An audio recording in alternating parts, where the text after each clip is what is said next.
لے کر جو بڑا مہربان نہایت رحم والا ہے۔ بے شک انسان پر زمانے میں ایک ایسا وقت بھی آ چکا ہے کہ وہ کوئی قابل ذکر چیز نہ تھا۔ ہم نے انسان کو ملے جلے نطفے سے پیدا کیا تاکہ اسے آزمائیں، تو ہم نے اس کو سنتا دیکھتا بنایا، یقیناً ہم ہی نے اسے رستہ بھی دکھا دیا۔ اب خواہ شکر گزار ہو خواہ ناشکرا۔ بے شک ہم نے کافروں کے لیے زنجیریں اور طوق اور دہکتی آگ تیار کر رکھی ہے۔ جو نیکوکار ہیں وہ ایسی شراب پیئیں گے جس میں کافور کی آمیزش ہے۔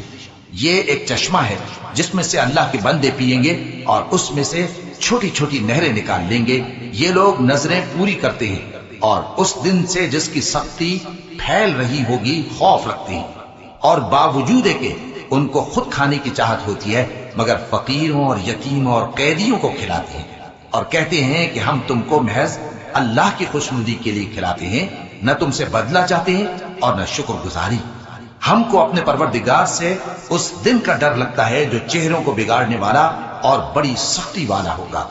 چنانچہ اللہ ان کو اس دن کی سختی سے بچا لے گا اور تازگی اور خوشی عنایت فرمائے گا، اور ان کے صبر کے بدلے ان کو بہشت اور ریشمی لباس عطا کرے گا۔ اس میں وہ تختوں پر تکیے لگائے بیٹھے ہوں گے، وہاں نہ دھوپ کی حدت دیکھیں گے نہ سردی کی شدت۔ ان پر درختوں کے سائے قریب ہوں گے اور میووں کے گچھے جھکے ہوئے لٹک رہے ہوں گے، اور خدام چاندی کے برتن لیے ہوئے ان کے ارد گرد پھریں گے، اور شیشے کے نہایت شفاف پیالے اور شیشے بھی چاندی کے جو ٹھیک اندازے کے مطابق بنائے گئے ہیں۔ اور وہاں ان کو ایسی شراب بھی پلائی جائے گی جس میں ادرک کی آمیزش ہوگی۔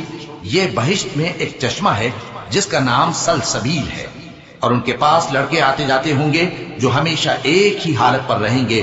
جب تم ان پر نگاہ ڈالو تو خیال کرو کہ بکھرے ہوئے موتی ہیں۔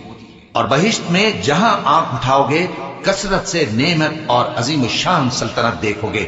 ان کے جسموں پر دیبا اور اطلس کے سبز کپڑے ہوں گے، اور انہیں چاندی کے کنگن پہنائے جائیں گے، اور ان کا پروردگار ان کو نہایت پاکیزہ مشروب پلائے گا، فرمائے گا یہ تمہارا صلہ ہے اور تمہاری محنت ہمارے ہاں مقبول ہوئی۔ اے نبی صلی اللہ علیہ وآلہ وسلم، ہم نے تم پر قرآن بتدریج نازل کیا ہے، تو اپنے پروردگار کے فیصلے کے لیے انتظار کیے رہو، اور ان لوگوں میں سے کسی بدعمل اور ناشکرے کا کہا نہ ماننا، اور صبح و شام اپنے پروردگار کا نام لیتے رہو، اور رات کو بڑی دیر تک اس کے آگے سجدے کرو اور اس کی پاکی بیان کرتے رہو۔ یہ لوگ دنیا کو دوست رکھتے ہیں اور قیامت کے بھاری دن کو پس پشت چھوڑے دیتے ہیں۔ ہم نے ان کو پیدا کیا اور ان کے جوڑ جوڑ کو مضبوط بنایا، اور اگر ہم چاہیں تو ان کے بدلے انہی کی طرح اور لوگ لے آئیں۔ یہ قرآن تو نصیحت ہے، جو چاہے اپنے پروردگار کی طرف پہنچنے کا راستہ اختیار کر لے، اور تم کچھ بھی نہیں چاہ سکتے مگر جو اللہ کو منظور ہو۔ بے شک اللہ جاننے والا ہے، حکمت والا ہے۔ وہ جس کو چاہتا ہے اپنی رحمت میں داخل کر لیتا ہے، اور ظالموں کے لیے اس نے دکھ دینے والا عذاب تیار کر رکھا ہے۔